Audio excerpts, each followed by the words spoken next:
Hindi po titigil ang ERC para bigyang linaw ang issue sa pagtataas ng presyo ng kuryente sa merkado. Isa po sa tinitingnan nito ay ang posibleng sabuatan ng mga power producers.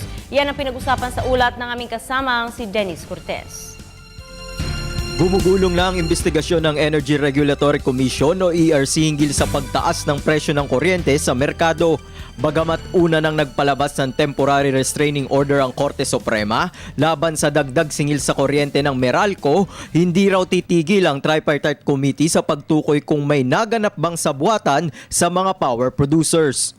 Noong Disyembre, kinwestiyon ng DOE ang halos magkakasabay na shutdown ng ilang planta. Ang ERC, tuloy-tuloy ang ginagawang investigasyon para mabigyang linaw ang publiko sa nasabing usapin. Sa ngayon po ay patuloy pa nilang hinihingi ang ilang mga data from the market to be able to establish to be able to come up with a report. Kasama na po dito ang tinatawag nating market behavior during the trading intervals. So ano ito? Ito yung kung magkano ba nila itinakda yung halaga na gusto. And this consists of per month 744 trading intervals by more or less 50 trading participants. Habang isinasagawa ang maintenance shutdown sa Malampaya Gas Facility, kinakailangan kumuha ng supply ng kuryente ng Meralco sa Wholesale Electricity Spot Market o WESM.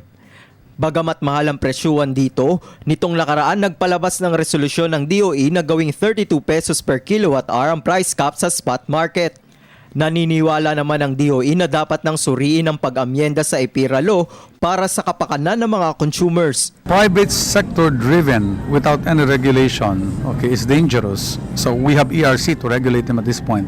But at the same time, ERC is more on regulatory side on basically the pricing more than anything else. But regulatory side on the supply is something that is lacking at this point. Samantala, tiniyak naman ng Meralco na mananatili sa 5 pesos and 67 centavos ang generation charge sa kuryente habang epektibo ang TRO ng Korte Suprema. Ibig sabihin, walang ipatutupad na dagdag singil ang power distributor ngayong Enero. Para sa Telebisyon ng Bayan, Dennis Cortez.